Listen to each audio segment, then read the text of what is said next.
Hi all, cab ഡോക്ടറിൻ്റെ post മാർക്കറ്റിലേക്ക് എല്ലാവർക്കും സ്വാഗതം. ഞാൻ ജസ്റ്റ് സത്യം പറയാം, നമ്മൾ വെള്ളിയാഴ്ച ഓൾറെഡി പോസ്റ്റ് മാർക്കറ്റ് ചെയ്യുന്നതല്ല അല്ലേ. പക്ഷേങ്കിൽ ഞാനിപ്പോൾ ഇവിടെ എയർപോർട്ടിൽ ഇനി എനിക്ക് ചെക്ക് ഇൻ ചെയ്യാൻ കുറേ സമയം കൂടെ ഉണ്ട്. അപ്പോൾ ഞാൻ ഇന്നത്തെ മാർക്കറ്റിൽ കണ്ട ഒന്ന് രണ്ട് കാര്യം ജസ്റ്റ് നിങ്ങളെ പഠനാർത്ഥം ജസ്റ്റ് ഒന്ന് പറയാൻ വേണ്ടി മാത്രമാണ് ഈ വീഡിയോ, അല്ല വേറെ ഒന്നും ഉണ്ടല്ല. അത് മാത്രമല്ല, നമ്മൾ ഈ പോസ്റ്റ് മാർക്കറ്റ് ചെയ്യുമ്പം ശനിയാഴ്ച ഇതിൻ്റെ കൂടെ ഇതുകൂടെ പറയുവാണെന്നെങ്കിൽ സമയം പിന്നെ നീണ്ടുപോകും. ശനിയാഴ്ച നമുക്ക് കുറേ നേരം വേണം, കാരണം നമ്മുടെ വരകളെല്ലാം നമുക്ക് ശരിയാക്കണം. അപ്പോൾ അതുകൊണ്ട് അതിന് കുറേ സമയം എടുക്കും. അപ്പം ഇതൊന്ന് ജസ്റ്റ് ഒന്ന് പറഞ്ഞു പോകുകയാണെന്നുണ്ടെങ്കിലും ഇന്ന് നമ്മൾ മാർക്കറ്റിൽ കണ്ട ഒരു സംഭവം നിങ്ങൾ മനസ്സിലാക്കേണ്ട ഒരു സാധനമുണ്ട്. അതുകൂടെ ഒന്ന് പറഞ്ഞു കഴിഞ്ഞാൽ നിങ്ങൾക്ക് അത്യാവശ്യം മനസ്സിലാവുമല്ലോ. അപ്പോൾ അതുകൊണ്ടാണ് ഇപ്പോൾ ഇത് ചെയ്യുന്നത്. ഇപ്പോൾ ഞാൻ ഇവിടെ ഇരിക്കുമ്പോൾ ഫ്രീ ആണ്, ഇനി സമയമുണ്ട് എനിക്കിനി. ഓക്കെ, അപ്പോൾ നമുക്ക് ഇന്നത്തെ മാർക്കറ്റിലോട്ട്. മാർക്കറ്റ് എന്താ സംഭവിച്ചത് ഞാൻ ഓൾറെഡി പറഞ്ഞു. മാർക്കറ്റ് ഇന്ന് ഗ്യാപ്പ് അപ്പ് ഏകദേശം 35-40 പോയിൻ്റ് അടുത്ത് ഗ്യാപ്പ് അപ്പിൽ ഓപ്പൺ ചെയ്തില്ലേ. ഗ്യാപ്പ് അപ്പിൽ ഓപ്പൺ ചെയ്ത് നമ്മുടെ എവിടെ ഓപ്പൺ ചെയ്ത് നമ്മൾ വരച്ച വരയിൽ 25,926 എന്ന് പറഞ്ഞാൽ ആ ലെവലിലാണ് മാർക്കറ്റ് ഓപ്പൺ ചെയ്തത് ഇല്ലേ. ഇവിടെ ഓപ്പൺ ചെയ്തതിന് ശേഷം മാർക്കറ്റ് നേരെ ഒരു 50 പോയിൻ്റ് നേരെ എന്ത് ചെയ്തു, 50 അല്ല ഒരു 70 പോയിൻ്റോളം മാർക്കറ്റ് എന്ത് ചെയ്തു, താഴെ വന്നു. ഓപ്പൺ ചെയ്തതിന് ശേഷം നേരെ താഴെ വന്നു. ഇവിടെ AMOയ്ക്കിട്ട് ആരെങ്കിലും എടുത്തവർ ധാരാളം പേരുണ്ട്. അതൊന്നും നമുക്ക് ഒരു ഞാനെപ്പോഴും ബിഗിനറിനെയാണ് ഏറ്റവും കൂടുതൽ എംഫസൈസ് ചെയ്ത് സംസാരിക്കുന്നത്. അപ്പം ബിഗിനർ പിന്നെ എൻ്റെ സൈഡിൽ നിന്നാണ് ഞാൻ സംസാരിക്കുന്നത്. അപ്പം ബിഗിനർ കുറേ നാൾ കഴിയുമ്പോൾ പിന്നെ എക്സ്പീരിയൻസ് ട്രേഡർ ആകും. ഇത് എല്ലാ ദിവസവും നിങ്ങൾ ബിഗിനർ എന്ന് പറഞ്ഞ് നോക്കിയിരിക്കല്ലേ. പക്ഷേങ്കിൽ അവസരം കിട്ടുമ്പോൾ ചാടി വീഴുക എന്നുള്ളത് മാത്രമേ ഉള്ളൂ. അതിനുശേഷം മാർക്കറ്റ് ഇവിടുന്ന് എന്ത് ചെയ്തു, റീട്രേസ് ചെയ്തു.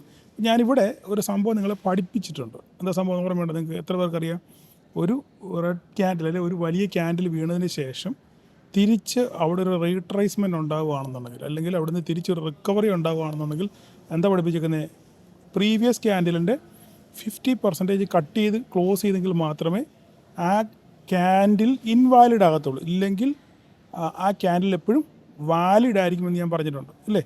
അപ്പോൾ നമ്മൾ ഇതിവിടെ നോക്കിക്കഴിഞ്ഞാൽ അറിയാം, അതിന് 50% മുകളിൽ കട്ട് ചെയ്തിട്ടില്ല. ഉണ്ടോ? കട്ട് ചെയ്തിട്ടില്ല. ഏകദേശം ഒരു 35-40% മാത്രമേ ഉള്ളൂ. അതിന് ശേഷം മാർക്കറ്റ് പിന്നെ തിരിച്ച് താഴോട്ടിറങ്ങി വന്നു. പിന്നെ എന്താ പറയുന്ന ഒരു സ്പിന്നിങ് ടോപ്പ് പോലെ ഉണ്ടായി.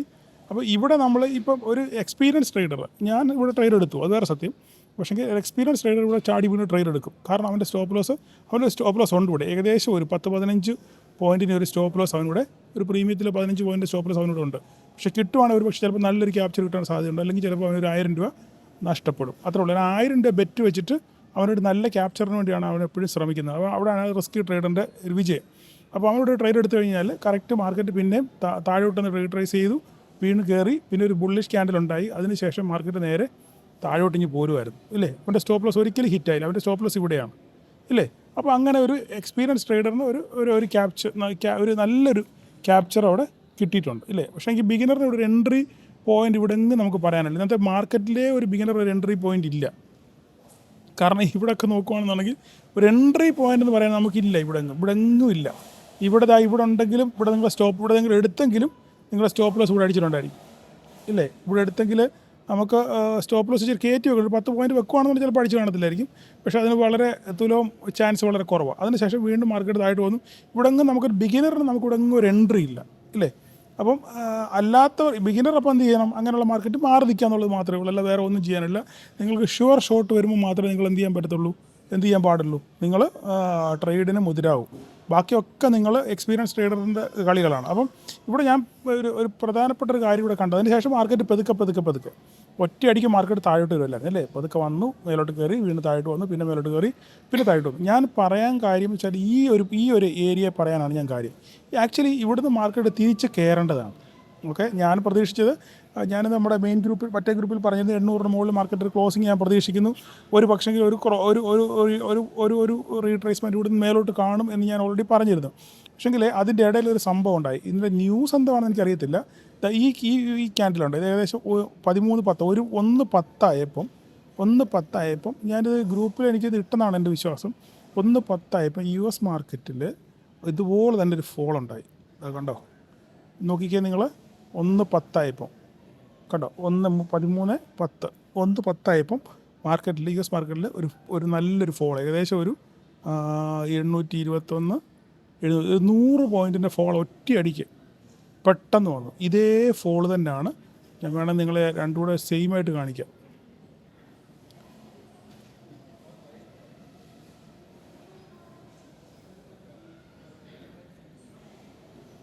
ഇത് കണ്ടോ, ഇതും ഇത് നോക്കിക്കേ, കണ്ടോ, ഇത് ഏകദേശം 13.10. ഇവിടെ നോക്കിക്കേ, ഏകദേശം 13.10, 15 ഒക്കെ ആയപ്പോഴത്തേക്കും നോക്കി ഇവിടെ നല്ലൊരു ഫോള് ഇതുപോലെയാണ്.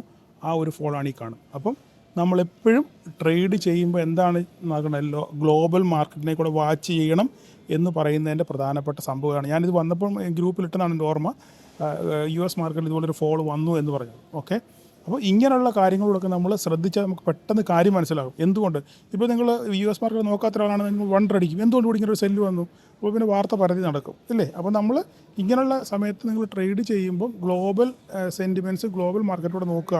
അവിടെ എന്തെങ്കിലും US ഫ്യൂച്ചർ എന്തെങ്കിലും തകരുന്നു പൊട്ടുന്നുണ്ടോ, അല്ലെങ്കിൽ അവിടെ എന്തെങ്കിലും സംഭവവികാസം നടക്കുന്നുണ്ടോ എന്നുള്ളതുകൂടെ നിങ്ങൾ എന്ത് ചെയ്യണം, ഒന്ന് വാച്ച് ചെയ്യണം. ജസ്റ്റ് ഞാനത് പറയാൻ വേണ്ടി മാത്രം ഞാൻ ജസ്റ്റ് ഒന്ന് പറഞ്ഞെന്ന് മാത്രമേ ഉള്ളൂ. ഓക്കെ, അപ്പം അതിന് ശേഷം മാർക്കറ്റ് എന്ത് ചെയ്തു, ആ ഫോൾ വന്നതിന് ശേഷം മാർക്കറ്റ് അവിടെ നിന്ന് തിരിച്ച് ഒന്ന് ചെറുതായിട്ട് നിൽക്കുക, ഒരു ബോട്ടം ക്രിയേറ്റ് ചെയ്തതിന് ശേഷം അവിടെ തിരിച്ചൊന്ന് റിക്കവർ ചെയ്യാൻ ശ്രമിച്ചു.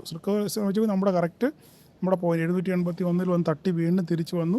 ലാസ്റ്റ് ഇത് 3 മണിക്കാണ്. ഇത് 3 മണിക്ക് എന്താ സംഭവിക്കുന്നത്, 3 മണിക്ക് ഓൾമോസ്റ്റ് നമ്മളുടെ പിന്നെ ഇൻട്രാഡേ ട്രേഡേഴ്സൊക്കെ എക്സിറ്റ് ആകുന്ന സമയമാണ് ഈ 3 മണി എന്ന് പറയുന്ന സമയം.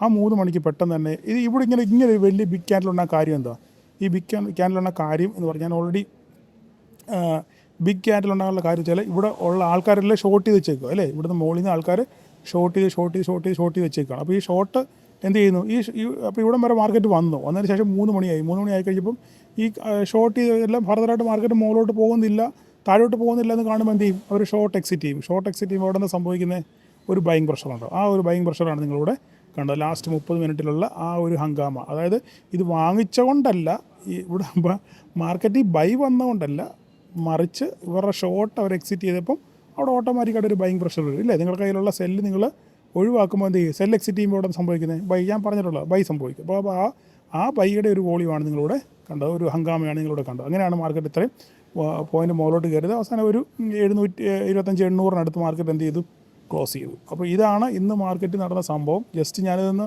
നിങ്ങളോടൊന്ന് പറയാൻ വേണ്ടി മാത്രം, ഇങ്ങനെയുള്ള കാര്യം ഇതൊക്കെയാണ് സംഭവിക്കുന്നത്, ഇങ്ങനെയുള്ള കാര്യങ്ങളൊക്കെ നിങ്ങൾ മാർക്കറ്റിൽ നോക്കണം എന്നൊക്കെ പറയാൻ വേണ്ടിയാണ് ഞാൻ ജസ്റ്റ് ഇതൊന്ന് പറഞ്ഞത്. കാരണം നമ്മളിന്ന് പറഞ്ഞു രാവിലെ മാർക്കറ്റിൽ ഒന്നുകിൽ നമുക്ക് അപ്സൈഡ് എങ്ങനെയാണ് പറഞ്ഞത്, അപ്സൈഡ് മാക്സിമം നമുക്ക് ഈ ബ്ലൂ ലൈൻ ഇല്ലേ, ഈ ലൈൻ്റെ മുകളിലോട്ട് മാത്രമേ നമുക്കൊരു അപ്സൈഡ് ഉള്ളൂ എന്ന് വളരെ ക്ലിയറായിട്ട് ഞാൻ പറഞ്ഞു. നമ്മൾ 2 ബ്ലൂ ലൈൻ വളരെ ക്ലിയറായിട്ട് പഠിച്ചിട്ടുണ്ട്. ഒരെണ്ണം മുകളിലും 668-ലും 26.0 പോകുന്നില്ല. അപ്പോൾ ഞാൻ പറഞ്ഞു ഇവിടെ മാർക്കറ്റ് ഓപ്പൺ ചെയ്ത് 26.0 ക്രോസ് ചെയ്ത് സസ്റ്റെയിൻ ചെയ്തെങ്കിൽ മാത്രമേ നമുക്ക് മുകളിലോട്ട് അപ്സൈഡ് വരൂ, ഇല്ലെങ്കിൽ മാർക്കറ്റ് താഴോട്ട് തന്നെ വരുമെന്ന് ഞാൻ പറഞ്ഞിരുന്നു. അതുപോലെ തന്നെ ഇതിനിടെ മാർക്കറ്റ് ഓപ്പൺ ചെയ്തപ്പോൾ ഇത് ബ്രേക്ക് ചെയ്ത് കഴിഞ്ഞാൽ, ഇത് 25,854 ബ്രേക്ക് ചെയ്ത് കഴിഞ്ഞാൽ മാർക്കറ്റ് താഴോട്ട് ഇറങ്ങി വരും എന്നൊക്കെ ക്ലിയറായിട്ട് പറഞ്ഞിരുന്നു. പക്ഷേങ്കിൽ അത് എത്രത്തോളം മനസ്സിലാക്കി ട്രേഡ് ചെയ്തു. പക്ഷേ ഒരു ബിഗിനർ, ഞാൻ ക്ലിയറായിട്ട് പറയാം, ഞാനിതൊക്കെ പറഞ്ഞെങ്കിൽ തന്നെ ബിഗിനറിന് ട്രേഡ് ഇല്ലായിരുന്നു. ക്ലിയറായിട്ട് ഒരു ഷുവർ ഷോട്ട് ഒരു ട്രേഡ് ഇന്ന് ബിഗിനറിന് ഇല്ലായിരുന്നു. അത് ക്ലിയറാണ്. ഓക്കെ, അതിന് യാതൊരു തർക്കവുമില്ല. ബാക്കിയുള്ളവരെല്ലാം സ്കാൽപ്പേഴ്സിനും അല്ലെങ്കിൽ റിസ്കി ട്രേഡേഴ്സിനും മാത്രം. കാരണം റിസ്കി ട്രേഡേഴ്സ് എന്താണ്, അവർ റിസ്ക് വെക്കും, 10,000, 1,500 റിസ്ക് വെച്ചിട്ട് അവർ ട്രേഡ് നോക്കും. ഒരു പക്ഷേ അവർക്കത് നല്ലൊരു ഗെയിൻ കിട്ടാൻ സാധ്യത വളരെ കൂടുതലാണ്.